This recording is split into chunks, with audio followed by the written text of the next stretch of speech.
Hare Krishna devotos, mis reverencias a todos, Jai Shila Prabhupada. Aquí estamos en este encuentro, primer encuentro de introducción al Upa de Shamrita de su divina gracia Srila Rupa Goswami. Van a ser tres encuentros especiales. Esto va a ser muy introductorio, ¿sí? Esto va a ser bien introductorio. No crean que vamos a hacer como veníamos trabajando con el Narada Bhakti Sutra, lo de verso por verso. Esto no va a suceder en esta oportunidad porque solo son tres encuentros y son 11 mantras en el Upa de Shamrita. Pero sí lo que vamos a hacer es una especie como de taller online introductorio para aquellos que conocen el UPA de Shamrita, por ahí llevarse una información más o digamos un resumen general de la obra. Y para quienes no lo conocen, por lo menos tener un primer encuentro con el UPA de Shamrita, sepan de qué se trata y por qué es tan importante, por qué Srila Prabhupada eligió traducir y comentar este texto, ¿no? Entre los miles y millones de textos védicos que hay. Bueno, Prabhupada eligió, digamos, seleccionó algunos muy específicos, ¿no? Bhagavad Gita, Srimad Bhagavatam, Chaitanya Charitamrita, y en el caso de Rupa Goswami eligió dos de sus grandes obras, el Néctar de la Devoción por un lado y el Néctar de la Instrucción por el otro, que es el texto que vamos a ver en estos tres encuentros.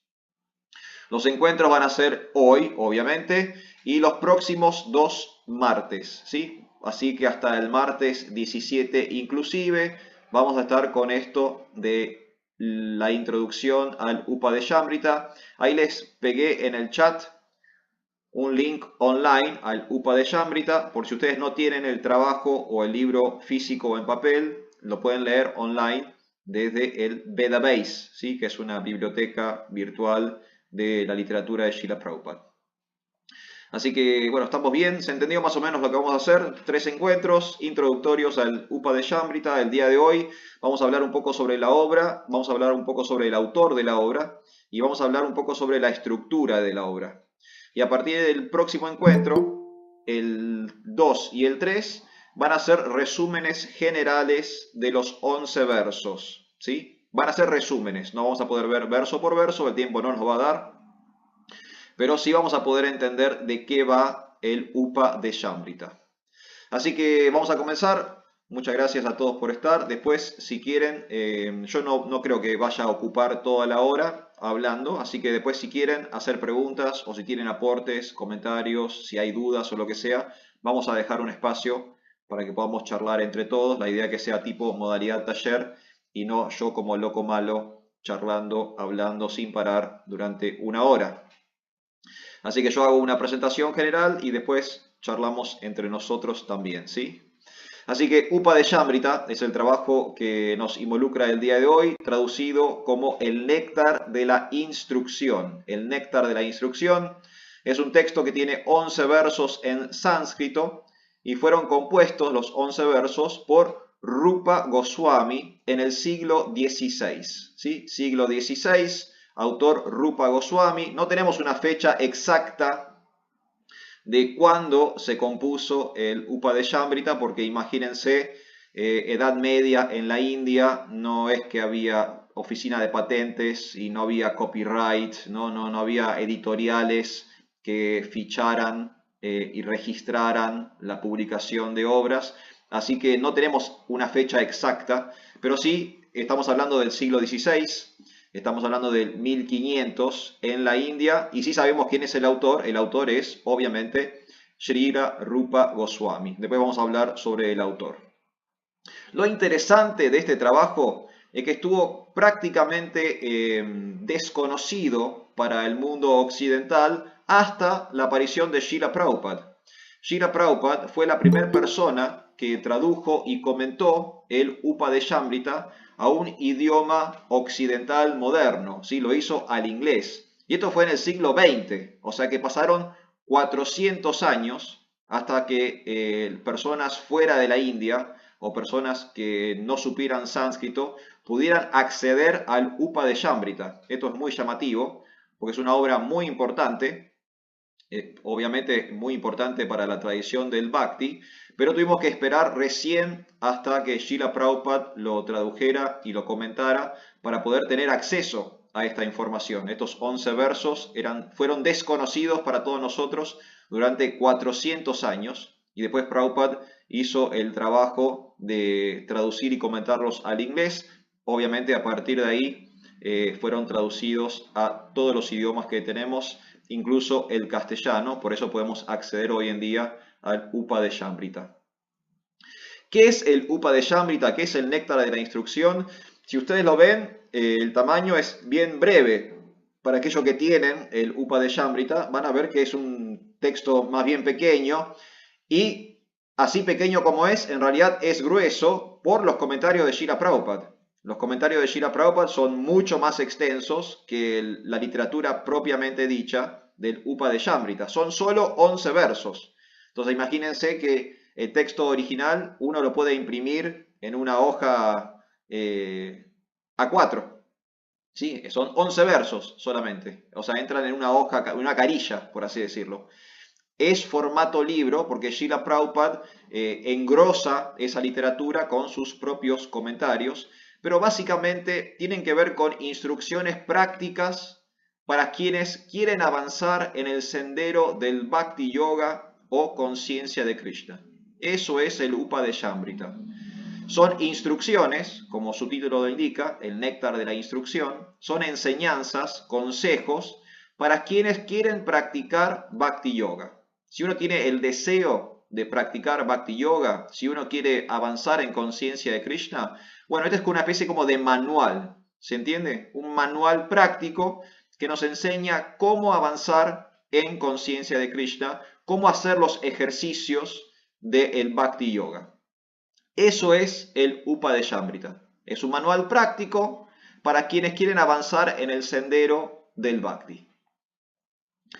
Originalmente, el Upadeshamrita no era una obra separada, tal como la conocemos nosotros hoy en día. Recién mencionábamos, ¿no? Hoy decimos es un libro de Srila Prabhupada o es un libro de Rupa Goswami. Bueno, originalmente no era ni siquiera un libro. Esos 11 versos pertenecían a otra obra que se conoce como Stava Mala, el Stava Mala, que también es un texto de Rupa Goswami. La traducción de Stava Mala es la guirnalda de oraciones o la guirnalda de las plegarias. Ese podría ser como la traducción.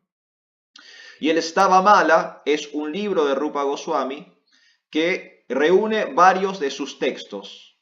Es como si fuera una especie como de antología o un libro de ensayos. ¿Sí? ¿Se entiende? Vieron que hay autores que en un mismo libro incluyen varios textos distintos.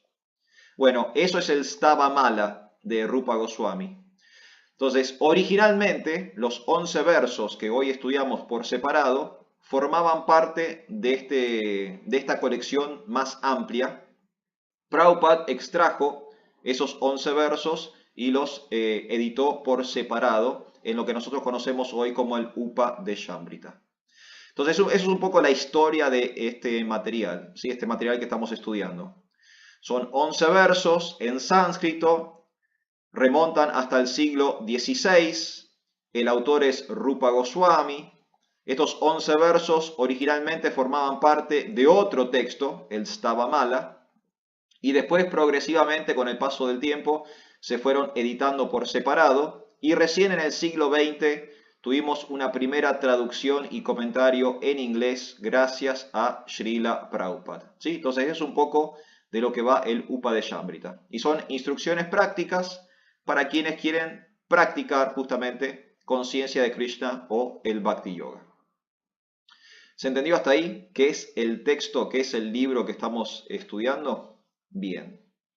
Ahora vamos a hablar un poquito sobre el autor. Voy a dar una mini biografía de Rupa Goswami porque quizás no hablamos tanto de Rupa Goswami o quizás los devotos no lo conocen tanto y es una personalidad, una gran personalidad espiritual muy importante para nosotros porque Rupa Goswami fue uno de los que más inspiró a Srila Prabhupada.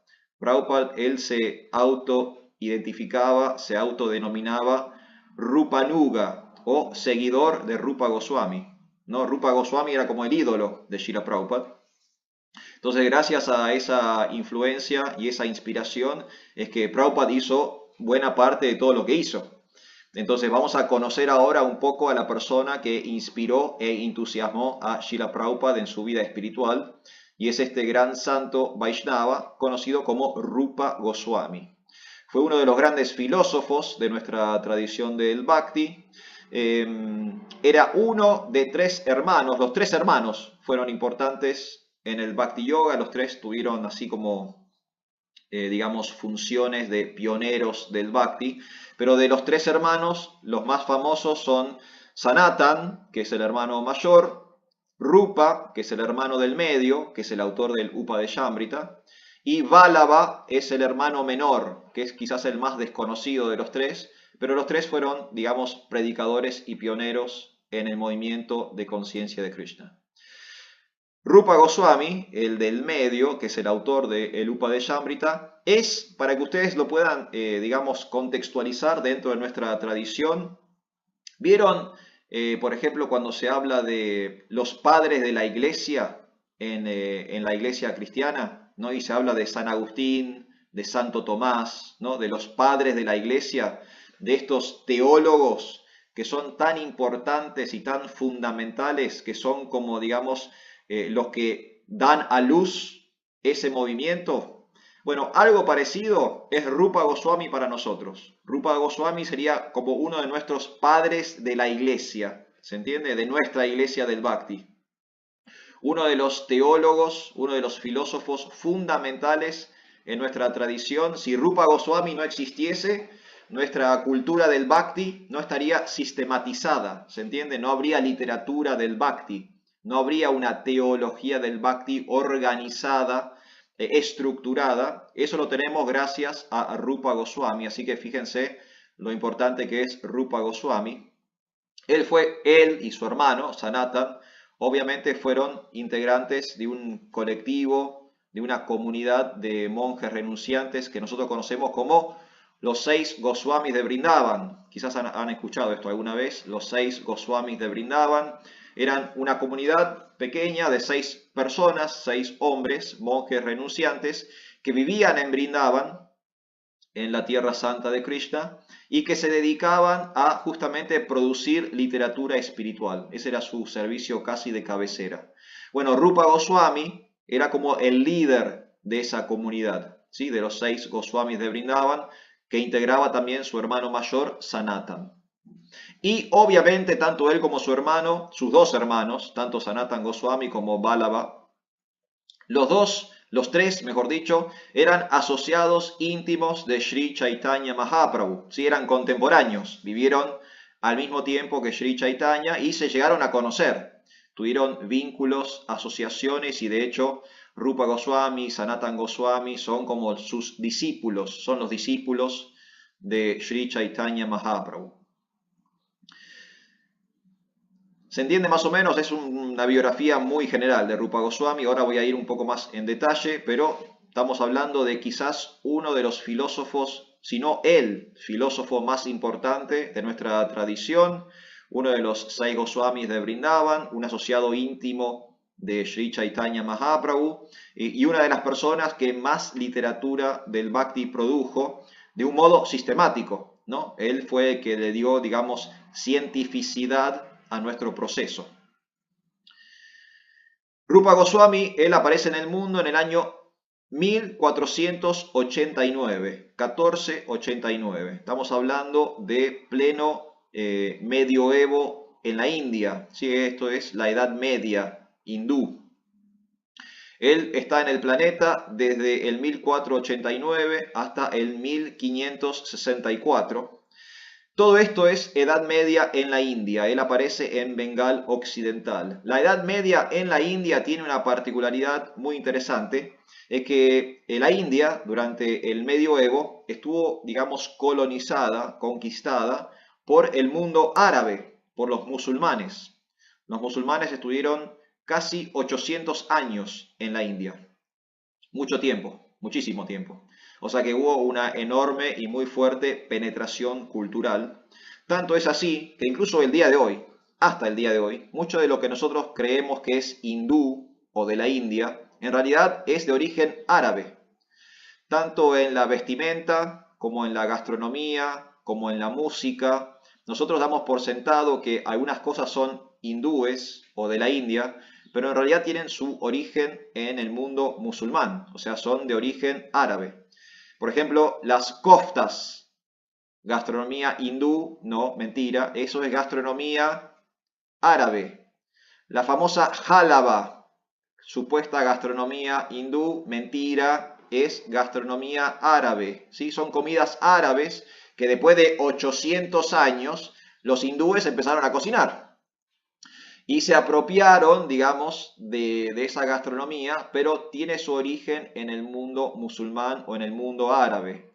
Incluso la vestimenta, la famosa kurta, que es esa camisa, remera que usan por lo general los varones, eso no es de origen hindú, eso es 100% árabe. Si ustedes miran el mundo árabe, van a ver que los pakistaníes, los iraníes, los iraquíes, los afganos, todos ellos usan kurta. Es su ropa totalmente de diario, normal. Y ninguno de ellos es hindú. Bueno, resulta que la kurta tampoco es hindú. La kurta es una vestimenta árabe que los hindúes adaptaron y adoptaron con el tiempo. Y así arquitectura, arte, música, poesía, ¿se entiende? O sea, penetración cultural. Es interesante, acá me voy por la tangente un segundo, que nosotros cuando hablamos de Edad Media siempre lo pensamos desde lo europeo céntrico, porque así fuimos educados en el colegio, ¿no? Cuando fuimos al colegio, ¿se acuerdan? La secundaria veíamos la Edad Media. En realidad veíamos la Edad Media de Europa.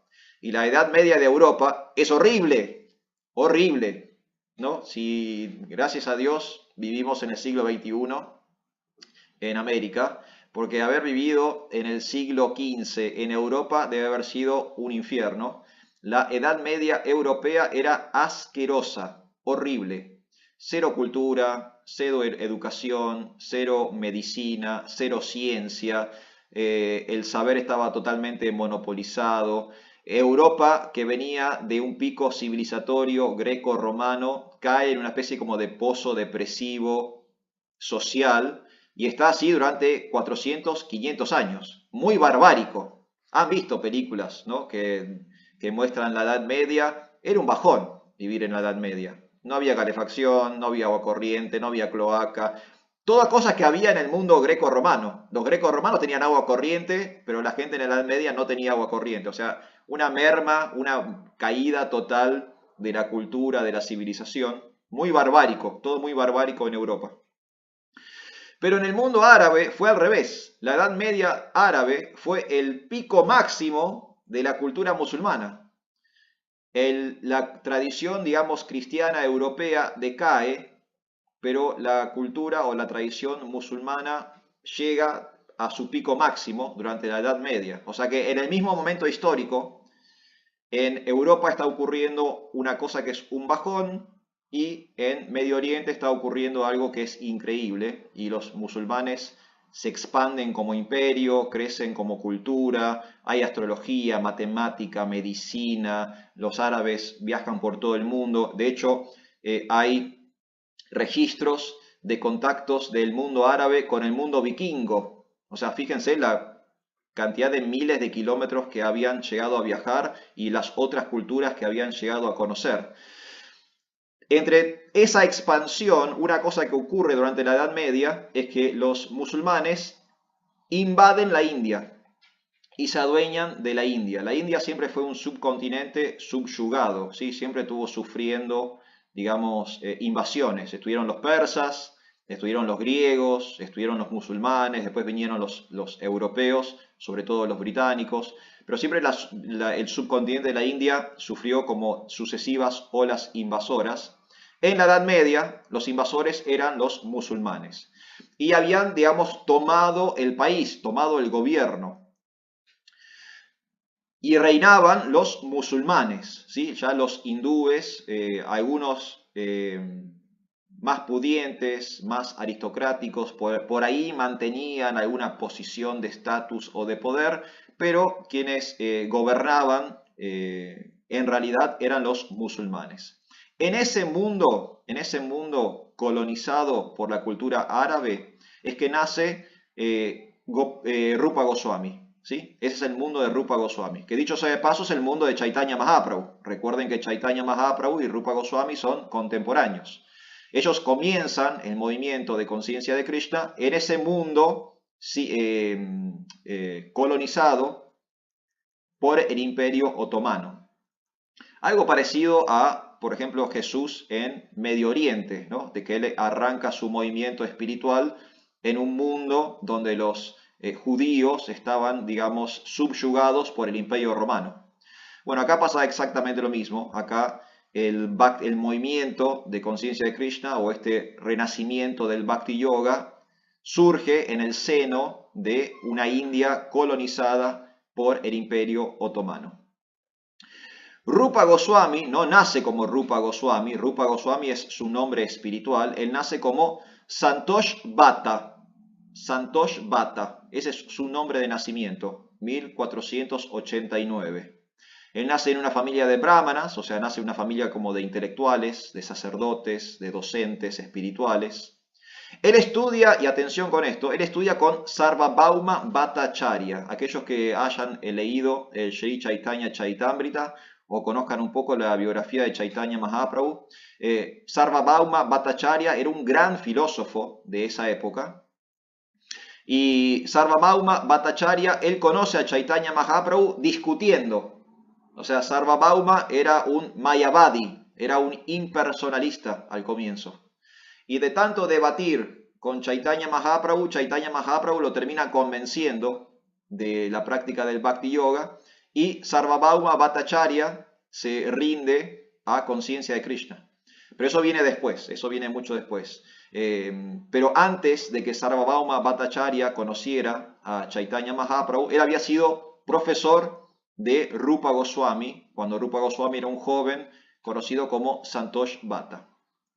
Y Rupa Goswami era un joven muy inteligente, muy intelectual. Él y su hermano, Sanatan Goswami, ellos hablaban en sánscrito, hablaban en árabe, en persa, en hindi, manejaban varios idiomas, eran muy sofisticados, muy inteligentes, muy intelectuales. Y esto llama la atención del sultán de su región. Ellos habían nacido y vivían en Bengal Occidental, la misma región de Chaitanya Mahaprabhu. El gobernante musulmán de la época se llamaba Aladín Hussain Shah. Y cuando se entera de que hay dos jóvenes muy eruditos, muy inteligentes, muy intelectuales, él los incorpora a su gobierno, casi por obligación, los hace trabajar para el gobierno musulmán de la región. Esto le generó a Rupa Goswami y a su familia un problemón, porque ni bien empiezan a trabajar para los árabes, son excomulgados de la comunidad Vaishnava. ¿Entienden este conflicto? O sea, ellos son devotos, Vaishnavas, practicantes de Bhakti Yoga, pero empiezan a trabajar para el mundo árabe, para el mundo musulmán. ¿Qué hace la comunidad de Vaishnavas? Los excomulga, o sea, los echa de la comunidad, ¿sí? Le da la espalda, por así decirlo. Algo parecido ocurría con Haridas Thakur. Con Haridas Thakur ocurría al revés. Haridas Thakur era un musulmán que se convierte a conciencia de Krishna y es odiado tanto por los musulmanes como por los hindúes, ¿no? Bueno, acá pasa algo parecido. Acá tenemos un practicante de conciencia de Krishna que se pone a trabajar para el gobierno invasor musulmán y entonces los Vaishnavas excomulgan a Rupa Goswami de la comunidad. Y Rupa Goswami, dentro del mundo árabe, no usa su nombre, Santosh, sino que lo empiezan a llamar Dabir Kas. Dabir Kas. Le dan un nombre árabe, ¿sí? Le dan otra identidad a Rupa Goswami. Y él empieza a trabajar como secretario personal del sultán, o sea, un puesto bastante elevado dentro del gobierno de la época. Y su hermano, Sanatan Goswami, era una especie como de ministro de economía, ¿sí? Era el encargado de las finanzas del reino. O sea que de un día para el otro, tanto Rupa Goswami como su hermano Sanatan Goswami empiezan a trabajar para el gobierno, y no en cualquier puesto, sino que en puestos muy, muy elevados, muy jerárquicos. Rupa Goswami en lo particular siendo el secretario personal del sultán de la época. En 1514, en 1514, ocurre una situación que le va a cambiar la vida rotundamente a Rupa Goswami, y que él se encuentra con Sri Chaitanya Mahaprabhu. Él se encuentra con este último avatar de Krishna en la tierra, y Rupa Goswami queda totalmente fascinado por Chaitanya Mahaprabhu, ¿sí? Lo ve cantar, lo ve bailar, lo escucha hablar acerca de conciencia de Krishna, y Rupa Goswami en ese momento abandona todo, deja su trabajo, deja el mundo musulmán, deja la familia, deja todo, se entrega, renuncia y se va con Chaitanya Mahaprabhu. Algo parecido a lo de Pedro con Jesús, ¿no? Vieron el pasatiempo de Jesús caminando por la playa, se encuentra con unos pescadores y le dice a Pedro cómo se llama y qué hace. Pedro no se llamaba Pedro, su nombre de nacimiento era Simón, y dice: me llamo Simón, soy pescador. Jesús le dice: deja todo, tú eres un pescador de peces, yo te haré un pescador de hombres. Y automáticamente Pedro larga la red y se va a caminar detrás de Jesús. Bueno, algo parecido ocurre con Rupa Goswami. Rupa Goswami queda totalmente fascinado con Chaitanya Mahaprabhu y deja todo, abandona todo y se entrega a la misión de Chaitanya Mahaprabhu. Tanto es así que Chaitanya Mahaprabhu lo instruye directamente, y hay una sesión muy interesante donde ellos están durante una semana entera hablando acerca de conciencia de Krishna, un poco como recreando el pasatiempo de Parikshit y Sukadev Goswami, ¿no? Que estuvieron una semana hablando del Srimad Bhagavatam. Bueno, algo parecido ocurre entre Chaitanya Mahaprabhu y Rupa Goswami. Rupa Goswami, miles de preguntas, consultas, dudas. Chaitanya Mahaprabhu, todas las respuestas. O sea que están una semana hablando y hablando y hablando y hablando acerca de conciencia de Krishna. Cuando termina esa semana, Rupa Goswami, totalmente iluminado por el conocimiento trascendental, recibe una misión. Y la misión es que él tiene que ir a radicarse a Vrindavan, la tierra santa de los pasatiempos de Krishna, para redescubrir los lugares santos y escribir la literatura consciente de Krishna. Esa es la misión, la instrucción que le da Chaitanya Mahaprabhu. Vos tenés que ir hasta Vrindavan, tenés que redescubrir los lugares santos y además tenés que sentarte y sistematizar esta filosofía de conciencia de Krishna. Vrindavan en ese momento era un lugar perdido en la selva, o sea, no es una ciudad como ahora. Ahora uno va a Vrindavan, se toma un colectivo, un auto, una rickshaw, o sea, y llega a un pueblo, a una ciudad.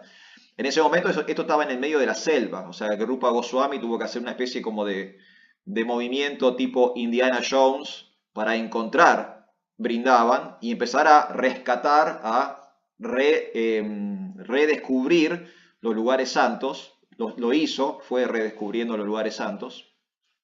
Y además se dedicó a escribir lo que nosotros conocemos como los Bhakti Shastris, las escrituras de la devoción. Él acepta la orden de vida de renuncia, de ahí su nombre Rupa Goswami, es un Goswami, ¿sí? Es una persona renunciante.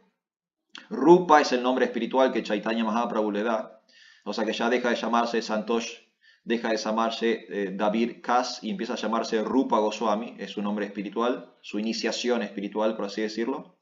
Y forma esta comunidad, como mencioné antes, de los 6 Goswamis de Vrindavan, entre los cuales estaba su hermano mayor, Sanatan. El lugar de entierro de Rupa Goswami, nosotros aún hoy lo podemos ir a visitar. El Samadhi o la tumba de Rupa Goswami está en un lugar muy, muy sagrado para nosotros, en un templo muy importante, conocido como el templo de Radha Damodar. Es un templo de la Edad Media, de la época de Rupa Goswami, y ahí están sus restos mortales. En ese templo, en el templo de Radha Damodar, vivió Srila Prabhupada antes de su viaje a Occidente, ¿sí? Antes de que Prabhupada viniera a Occidente, él estuvo, no me acuerdo si 3 o 4 años viviendo en ese templo. Y justamente ese Samadhi, la tumba era el lugar donde Srila Prabhupada iba a cantar sus rondas. Prabhupada era un fan de Rupa Goswami, ¿sí? Era como su ídolo, Rupa Goswami. Y viviendo en el templo de Radha Damodar, donde estaban los restos, donde está la tumba de Rupa Goswami, Prabhupada aprovechaba y cantaba sus rondas caminando alrededor del Samadhi o de la tumba de Rupa Goswami.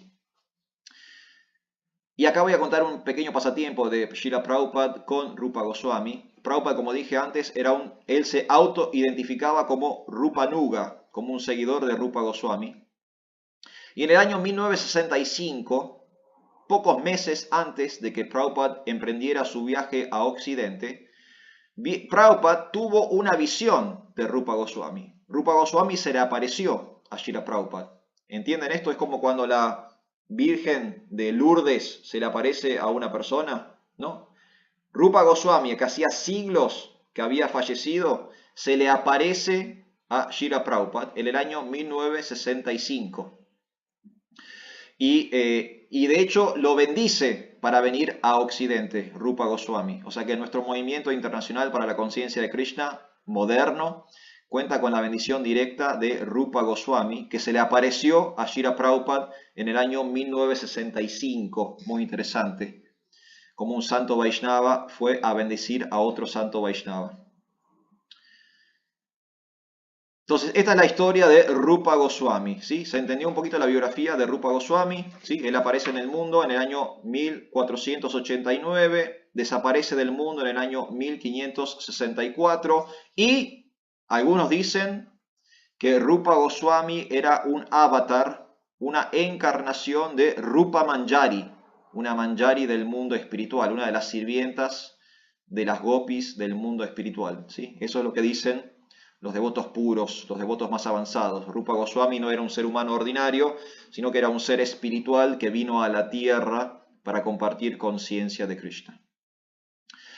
Y Prabhupada amaba a Rupa Goswami, ¿sí? Era un fan de Rupa Goswami. Y de hecho, si ustedes se fijan en el Upadeshambrita, en el prefacio del Upadeshambrita, Prabhupada arranca la introducción de la obra diciendo: el movimiento de conciencia de Krishna es conducido bajo la supervisión de Srila Rupa Goswami. Así arranca, eso es lo primero que uno lee cuando abre el Upadeshambrita.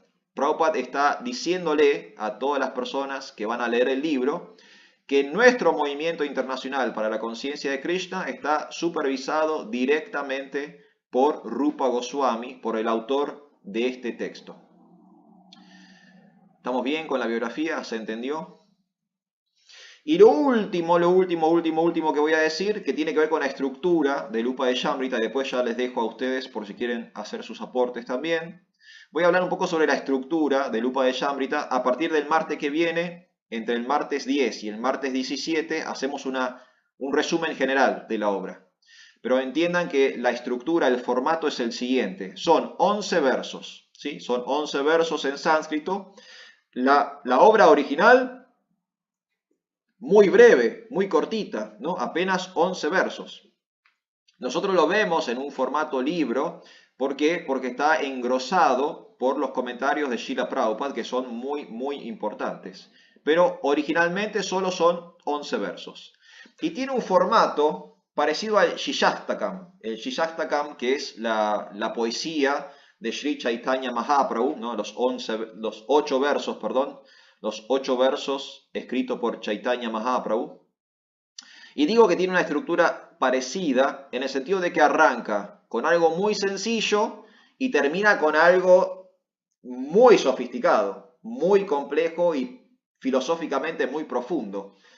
En el caso, por ejemplo, de el Shishaktakam, Chaitanya Mahaprabhu arranca glorificando el santo nombre y termina en Atmanivedanam, ¿no? Termina el último verso, el verso 8, es que él se entrega por completo al Señor. Entonces arranca con algo muy fácil, termina con algo muy, muy complejo. Bueno, en el Upadeshambrita pasa lo mismo, ¿no? Vamos de 0 a 100. El primer verso habla del control de los sentidos. El último verso te habla de Vaikunta, las gopis, los lilas. O sea, ya terminamos en, digamos, algo muy íntimo, muy profundo de conciencia de Krishna. O sea que tienen esa cosa como similar, ¿no? Son pocos versos, pero en esos pocos versos hay un arco completo que va de algo muy práctico y sencillo en conciencia de Krishna a algo muy profundo y muy íntimo en conciencia de Krishna. Y una, digamos, subdivisión que hice yo, que es la subdivisión que vamos a usar para el resumen general de las próximas 2 semanas, es el siguiente. Tenemos de los versos 1 al 3 consejos prácticos para lo favorable y desfavorable en vida espiritual. ¿Sí? Ese sería como de qué hablan esos primeros 3 versos. Los versos 1 al 3 dan instrucciones básicas, simples, muy prácticas de lo que sirve y de lo que no sirve para hacer vida espiritual. ¿Sí? Si uno quiere hacer vida espiritual, esto te va a servir. Si querés hacer vida espiritual, esto no te va a servir. De eso se habla en los primeros 3 versos. Los siguientes 3, del 4 al 6, etiqueta Vaishnava. Cosas prácticas de cómo se comportan los devotos, ¿sí? Cómo deberían ser los relacionamientos o las interacciones entre los devotos. Cómo debemos hacernos regalos, compartir prasadam, respetarnos los unos a los otros, etcétera, etcétera, ¿no? Entonces, primeros 3 versos, consejos prácticos para la vida espiritual. Los siguientes 3 versos, etiqueta Vaishnava, ¿no? Conducta devocional. Los versos 7 y 8 hablan acerca del santo nombre, hablan acerca del Harinama, el santo nombre del Señor. Y los últimos 2 versos, los últimos 3 versos, del 9 al 11, 9, 10 y 11, hablan de estos pasatiempos íntimos del Señor. O sea, la parte más, digamos, profunda, más compleja y sofisticada de la obra, ¿no? Se habla ya de cosas de Radha Krishna, las gopis, los lilas, Vaikunta, los rasas, todo eso se habla al final de la obra. Entonces, ¿entendieron esta subdivisión? Primeros 3 versos, consejos prácticos para practicar conciencia de Krishna. Del 4 al 6, o sea, los siguientes 3 versos, etiqueta Vaishnava. 7 y 8, el santo nombre, y 9, 10 y 11, las cuestiones más íntimas de los relacionamientos amorosos entre Radha y Krishna. Y bueno, y a partir del próximo martes vamos a ver la primera parte de un resumen general de estos 11 versos, ¿sí? Va a ser introductorio, no vamos a poder ir verso por verso porque los significados de Prabhupada son muy extensos, no nos van a dar los tiempos, pero sí vamos a, por lo menos en este bloque que armé para subdividir la obra, vamos a hacer un resumen general de todas las partes y todos los versos del Upa de Shambrita, y en 2 encuentros vamos a poder por lo menos entender de qué va este texto. ¿Estamos bien, devotos? ¿Alguien tiene dudas, preguntas? ¿Hay algún comentario? ¿Alguien quiere decir algo? ¿Alguna cosa no quedó clara?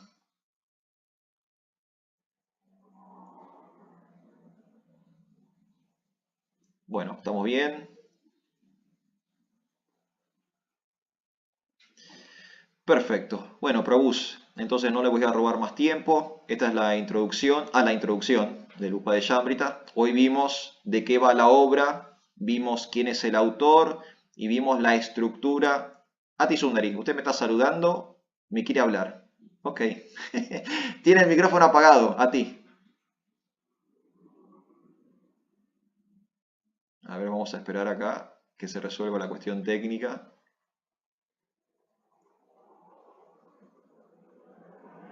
Sigan con el micrófono, no sé si es un problema del celu de ustedes, pero ahora sí. Ay, no encontrábamos el micrófono. Ahí va, ahí va. Bueno, muchísimas gracias, Prabhu Arjuna. Exquisita la clase. Bueno, gracias. Exquisita.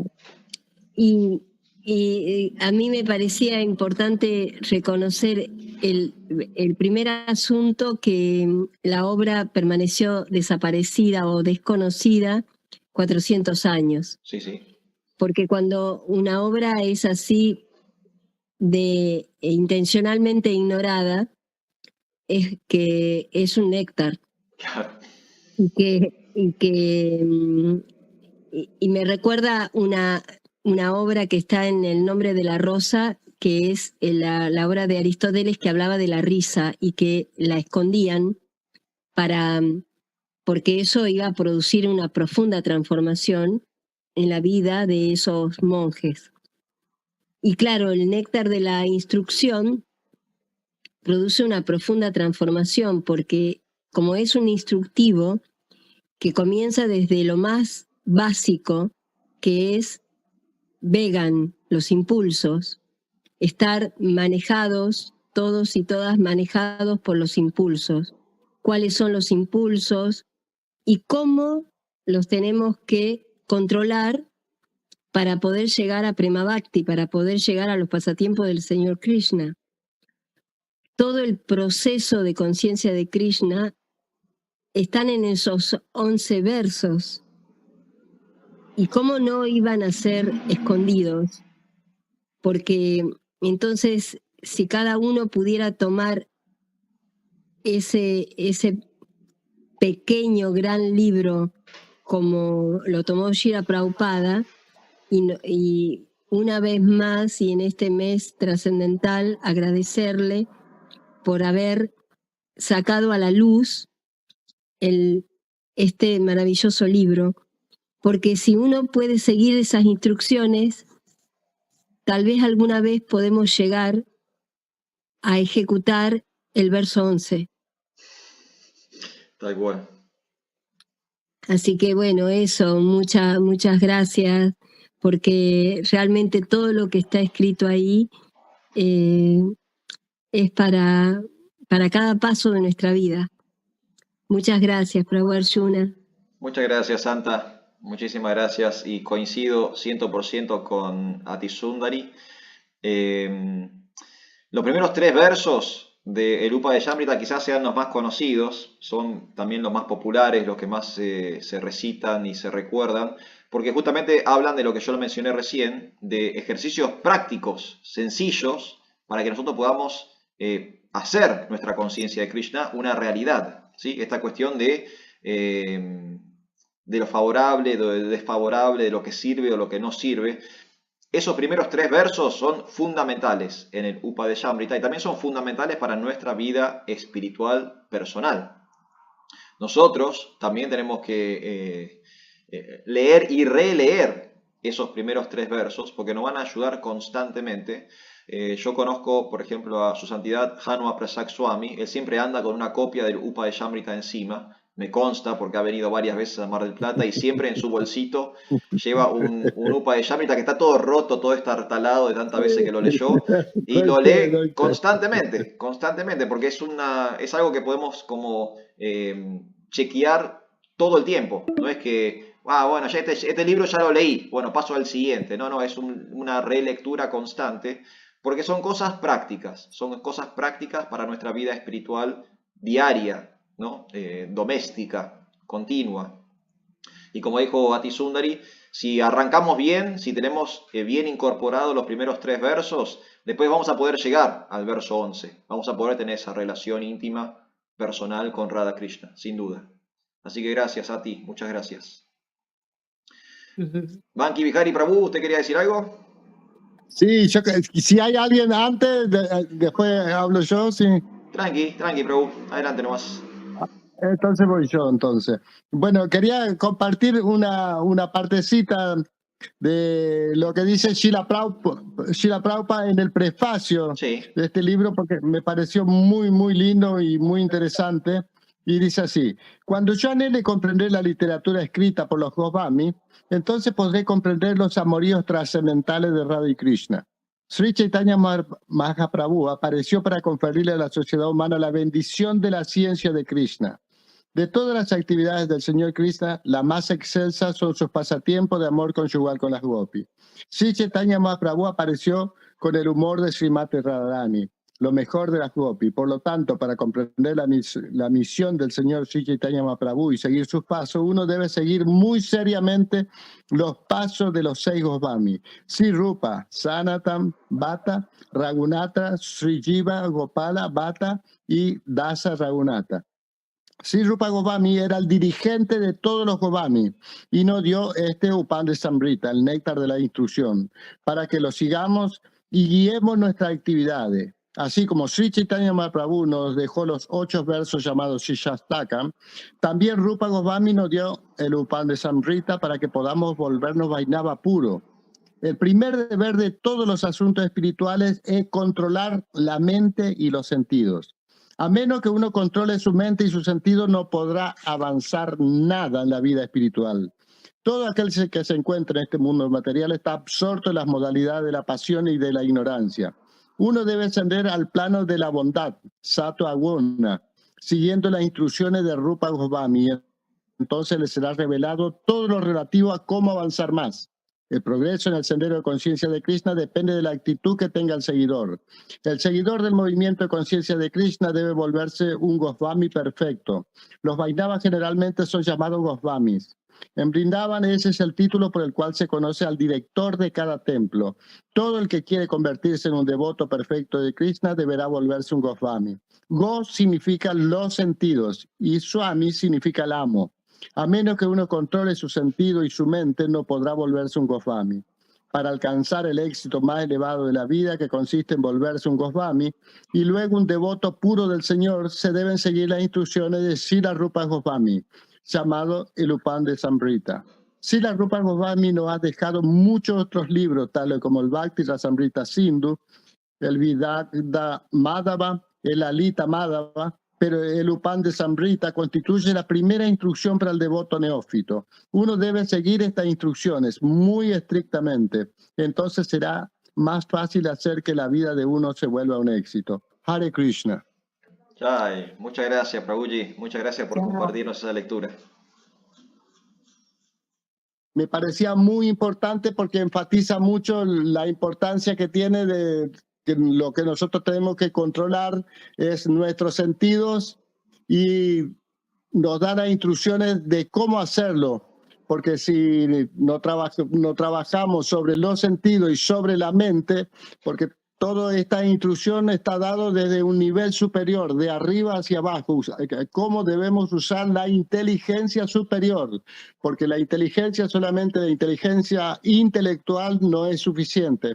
Necesitamos usar nuestra inteligencia superior y estos maestros nos dan esa instrucción. Muchísimas gracias.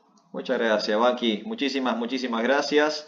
Sí, vamos a ver eso la semana que viene, cuando arranquemos. Van a ver que en los primeros versos se habla justamente de eso, ¿no? Del control de los sentidos, del control de la mente. Y esas son las instrucciones prácticas que Rupa Goswami nos da para que nosotros podamos acceder a una práctica sana de conciencia de Krishna.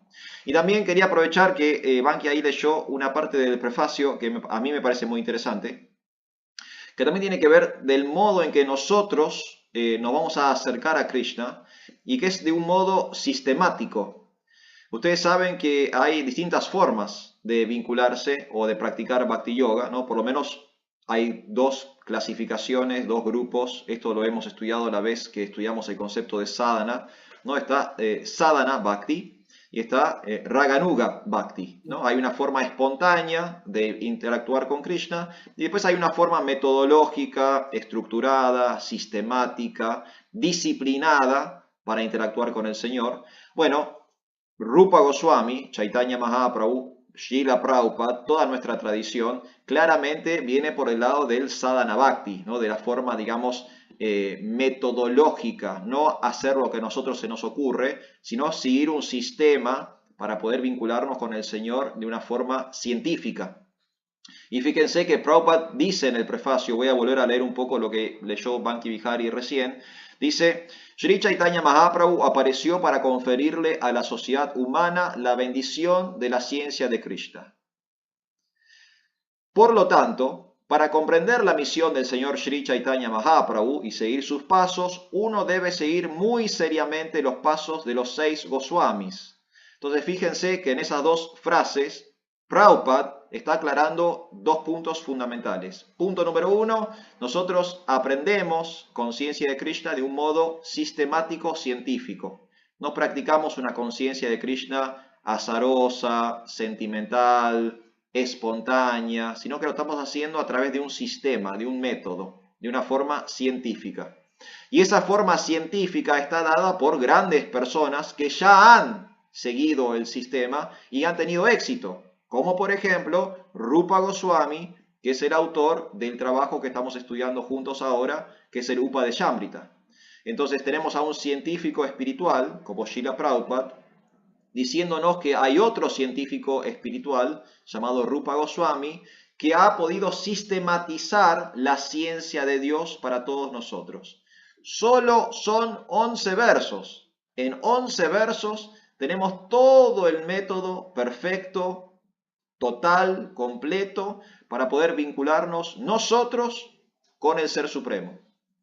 Muy interesante. Muy interesante. Son solo 11 versos.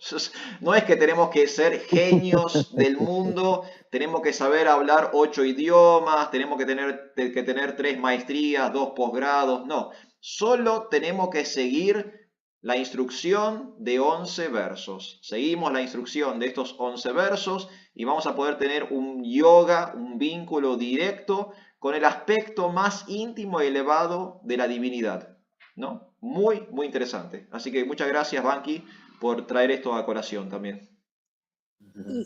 Y también es muy interesante que el maestro de Rupa Goswami haya sido el señor Chaitanya Mahaprabhu. Casi nada. Claro, no tomar esas 7 días con Chaitanya Mahaprabhu, y qué hermoso también de ver, porque también se traslada lo mismo, ¿no?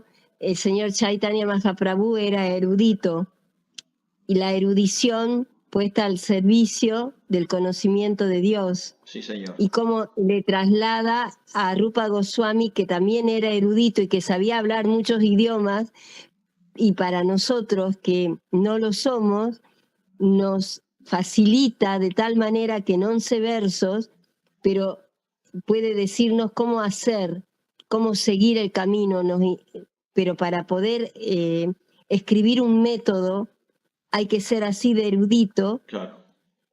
Pero esa erudición en conciencia de Dios, como el mismísimo, porque Chaitanya Mahaprabhu vino para mostrarnos cómo era un devoto, cómo tenía que actuar un devoto. Y entonces él enseña a Rupa Goswami, y Rupa Goswami le enseña a nuestro acharya fundador. Entonces, y nuestro acharya fundador también era erudito. Tal cual. Entonces la erudición puesta al servicio del proceso trascendental, no del proceso mundano, sino de cómo llegar a Dios. Eso. Tal cual, Ati. Muchísimas gracias. Es eso exactamente. Es inteligencia espiritual al servicio de un proceso espiritual para que nosotros recobremos nuestra identidad espiritual. Es tal cual eso. Muchas gracias, Ati. Muchísimas gracias. Gracias.